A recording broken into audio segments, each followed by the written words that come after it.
Do you have a nickname or a label that goes with your name? Maybe you did when you were younger. Sometimes it can be amusing amongst friends, or very positive, like Peter the Magnificent or Lucy the Valiant in Narnia.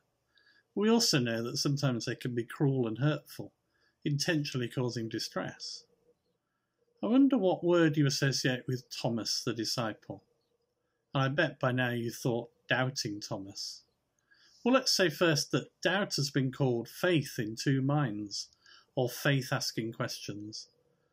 Thomas's doubt isn't opposition to or rejection of the gospel. It's part of a genuine truth-seeking event.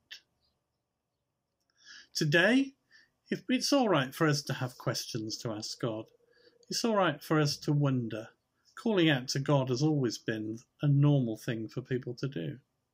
Of course, these days we can talk with or pray with each other, even if it's remotely through a computer screen.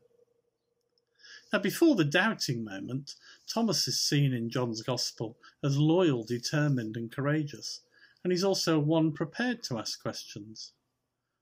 Leading up to today's verse, we get a glimpse of Thomas after the resurrection.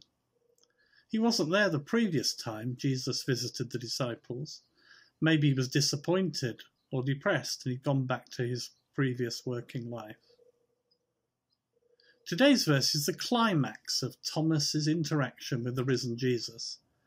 It's the climax, but it's by no means the end of Thomas's story. Crucially, we see that Jesus knew what Thomas needed at that moment. Jesus met Thomas at his exact point of need and guided him forward in his faith. I think that's an important message for us today. Jesus understands our struggles and our needs, where we are. He meets us, he strengthens us, he takes us forward on our faith journey.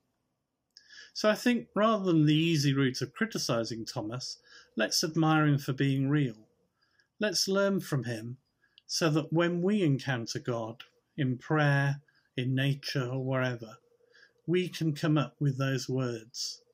We can be amazed and astonished and remember, Jesus is my Lord and my God.